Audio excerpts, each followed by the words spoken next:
Hi, this is Trevor Conquergood. Welcome to this week's RNK Software Club's video for the week. And the topic for this week is about colors. And it's about how to change the colors and how to use the Floriani color matching system. And so there's actually quite a bit that we can learn about the thread palettes. And so let's go ahead and get started. I'm just going to pop over onto my workspace. And of course, the colors are down at the bottom. And you can, use the arrows to scroll through what seems to be a never-ending list of colors, but there are 360 in the Floriani kind of everyday color palette, and the program always opens up by default with the Floriani sort of poly thread chart. That said, you can change your thread chart, and so there are some tools or buttons over here to the right that we'll learn about today. One of them is this is called the pop-up palette. This one is called select a thread chart. This one is to find a color. This one is to match your design to a different thread chart. Right here it shows me that this is the current color that I'm working in, and so you can see that currently we have this winter green selected, and if I was to, for example, use the ellipse tool to click and drag, I would make a winter green ellipse, and I could make, multiple winter green ellipses. If I want to change the color that I'm working in, then if I click on a new color in the color palette, and so let's just move it over and click on orange, for example, it changed the color here to be orange, but it did not change up here in the workspace because those weren't selected. If I wanted to change their color, I would need to select them, but notice that I've changed the color orange and I still have my ellipse tool, and so now I'm drawing orange ellipses. And if I click on this other kind of greeny color, then I'm now drawing that color of ellipses. And you can see over in the sequence their names and their numbers. It's the Floriani polyester thread chart. It's number 283, number 18, number 220, and these are their names. And so if I use my select tool and I select one of these winter green objects, notice that it highlights the color in both toolbars. So there's two bars at the bottom. The bottom one is the thread palette that you have selected. The second toolbar are the colors that are in your design, and they don't always have to be the same. So for example, I could change the thread chart at the bottom. Maybe you have some other kind of thread. Well, the tool right here says select thread chart, and if I click on it, it shows me all of the thread charts that are available in the Floriani program. And so maybe you have other kinds of thread. Maybe you've purchased the Quilter Select Perfect Cotton Plus Thread Collection. And so you click on that, and now all the tools, all the colors in the bottom of my workspace are now Quilter Select colors. That did not change the colors in my design. The colors in the top bar are still Floriani polyester colors as I originally created them. If I wanted to change these colors, I can, and I want to point out, so if I click on this orange ellipse, it'll highlight the color orange in the toolbar, showing me which color I have selected, but then down in the lower toolbar, notice that it has also selected the closest match in the color palette that we have selected. And so this would be the closest match in the Quilter Select thread palette. But if I changed my thread palette to a different thread palette, maybe you have some of the beautiful Embellish Matte Thread collection.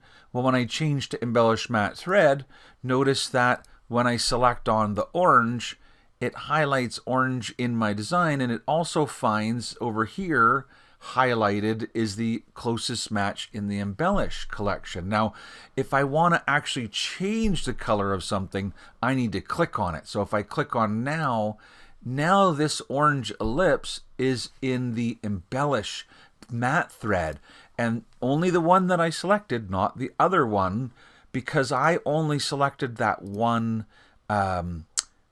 ellipse. Now, if I click up at the top where it says Floriani Winter Green, if I use my sequence area and I select the entire color, notice that that highlights both of the winter green ellipses, and now I could change those to be the closest match in the Embellish would be this aqua. But if you decide you want a different Embellish Matte Thread, maybe you decided you like this meridian blue better, just go ahead and click, and now that's your color. And so really it's up to you to choose which thread palette is at the bottom, and then you can change. So notice that I have a design that has embellished thread, Floriani thread, and Floriani thread. So you can have a design that has any number of different thread colors in it. What I want to do right now is click on New, and I want to point out that when I start a new design, it's still going to have that embellish matte thread collection, and that is because the Floriani software will remember your choice. So if you choose a different thread collection, it will stay on the bottom of the workspace until you change it. So if you bought the Jenny Haskins thread and you choose to Jenny Haskins, then your thread palette will be Jenny Haskins. And even when you start new designs, your thread palette will stay the Jenny Haskins thread palette. And so it's entirely up to you which thread palette to have at the bottom. Another button that's at the bottom that we should learn about is the the pop-up palette. So the pop-up palette will open a larger palette, and now I can see those colors quite quickly.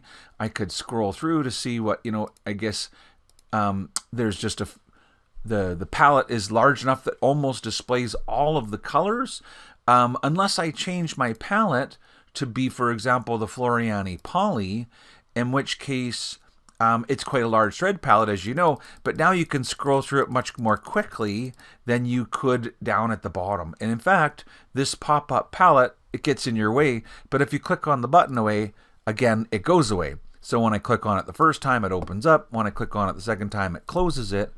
There's also an option on the pop-up palette right here to close the pop-up palette. And so when it's open, you can actually pick it up and move it. There may be any number of places that you might like it to be placed. You can resize it so that it's much larger and shows you more colors at one time. And remember, you can close it, but when you reopen it, it remembers what you've done with it. And so another thing that sometimes I like to do is just find some colors in the pop-up palette. So I'll select this neon pink. Notice that it found the neon pink and it highlighted the neon pink. Well, I can also right click on that and say, add that to my design palette. And so now it comes in here, and I could say, I think I need this orange. Add that to the palette, and maybe this yellow, and add that to the palette.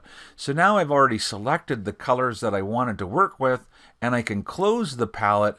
And now if I want to create something, I'm currently creating in yellow, but I'd rather create in pink, I can let's see, it doesn't allow me to select the pink in here, but what it will do, having it there, is if I draw something, oh, it did. As soon as I selected a tool, that was kind of weird. Hey, it updated just like that. So it did pick the pink. Now if I click on the orange and I draw, yeah, it's orange. And so if I click on the yellow and draw, it's yellow. It's not updating in here though, so I'll have to talk to the developers about that. With all that said, you can easily choose colors and have them in this design palette, and then maybe you're like, oh, that was supposed to be orange, so you can click to change it very easily. Something you probably want to know is about opening designs. And when you open a design, in your program preferences, there is an option. It's on the Formats tab at the bottom where it says Color Match on Loading. And you can tell it what thread brand you want it to match to, but it's set by default to be turned on. And Floriani Poly, which means when you open any embroidery design from your computer, regardless of what thread colors that design was originally saved in, the program will convert it into the Floriani colors. And so notice that this design is all Floriani colors.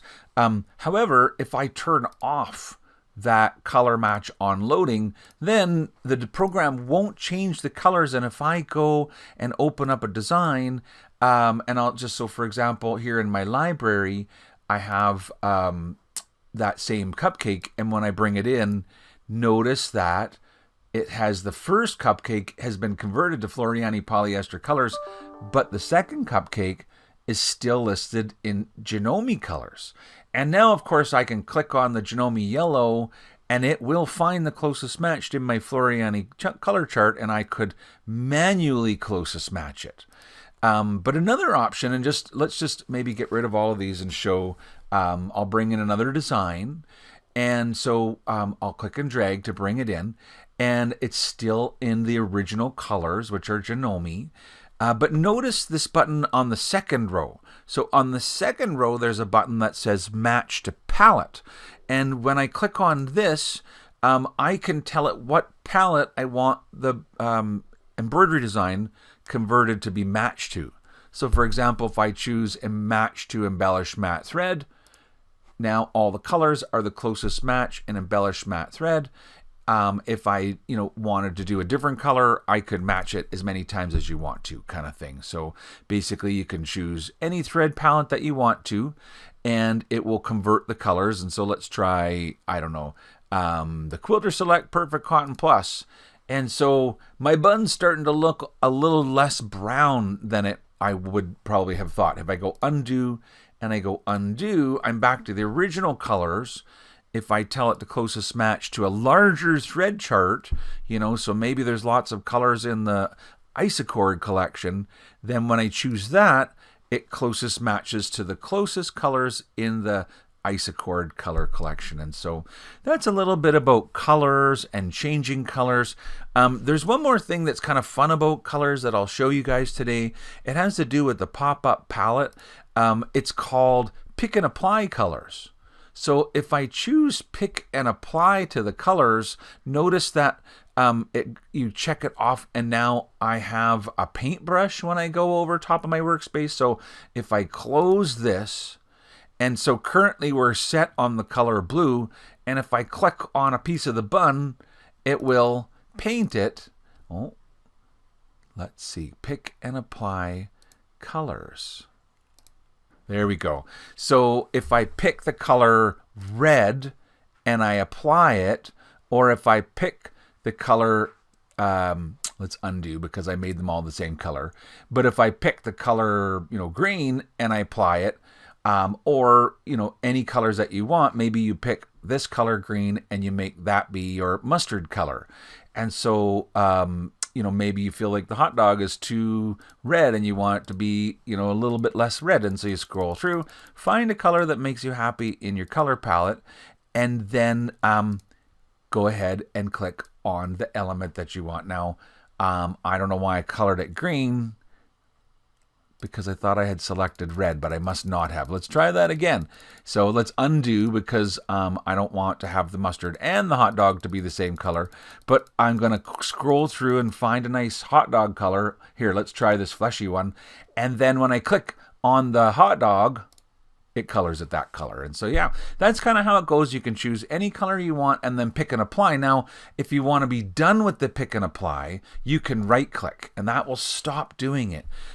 If you actually have the pop-up palette open, but maybe it's not quite so big and you're using it kind of like beside your embroidery design like this, then you can click on Pick and Apply, scroll through, find, maybe like a color that you want to work with, and then come over here and click on the element and the design, and then you can click on another color and click on the element at the same time. And so when you're done and you stop, you uncheck Click and Apply.